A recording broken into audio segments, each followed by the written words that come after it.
ଅନ୍ଧ ହେବା ଦୁର୍ଭାଗ୍ୟ ସତ, ଆହୁରି ଦୁର୍ଭାଗ୍ୟ ଯେ ଯଷ୍ଟିଚ୍ୟୁତ। ଅନ୍ଧ ହେବା ଦୁର୍ଭାଗ୍ୟ ସତ,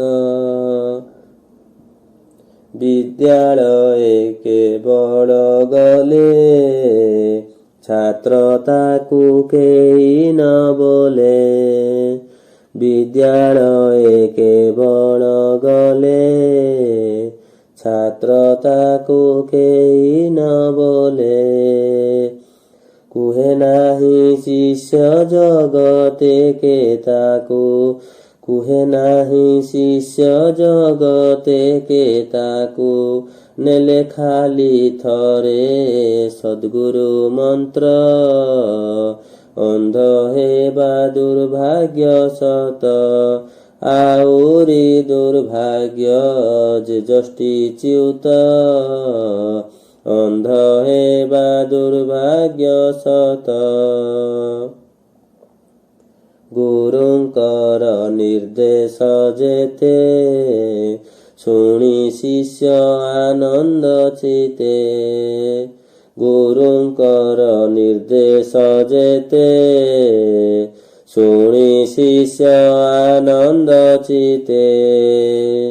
ସ୍ଥିର ବିଶ୍ୱାସରେ ବିନା ଆପତ୍ତିରେ, ସ୍ଥିର ବିଶ୍ୱାସରେ ବିନା ଆପତ୍ତିରେ, ପାଳିବାକୁ ହୃଦ ଥିବ ଉନ୍ମୁକ୍ତ। ଅନ୍ଧ ହେବା ଦୁର୍ଭାଗ୍ୟ ସତ, ଆହୁରି ଦୁର୍ଭାଗ୍ୟ ଯେ ଯଷ୍ଟିଚ୍ୟୁତ। ଅନ୍ଧ ହେବା ଦୁର୍ଭାଗ୍ୟ ସତ,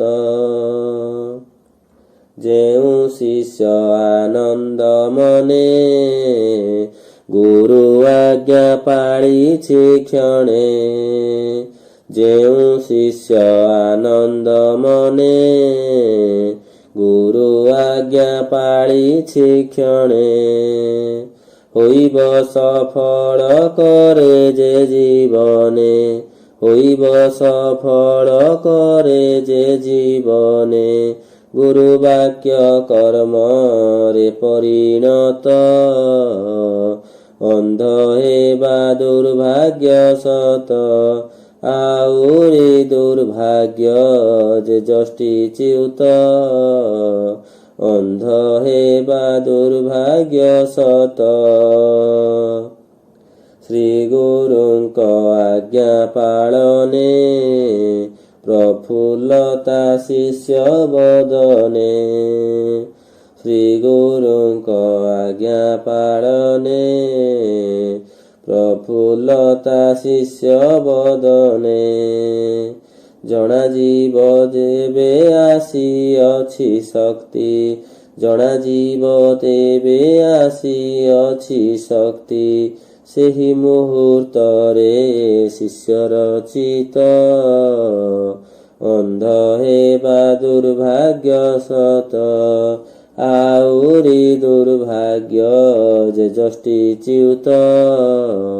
ଅନ୍ଧ ହେବା ଦୁର୍ଭାଗ୍ୟ ସତ, ଅନ୍ଧ ହେବା ଦୁର୍ଭାଗ୍ୟ ସତ, ଅନ୍ଧ ହେବା ଦୁର୍ଭାଗ୍ୟ ସତ। ଜୟ ଗୁରୁ।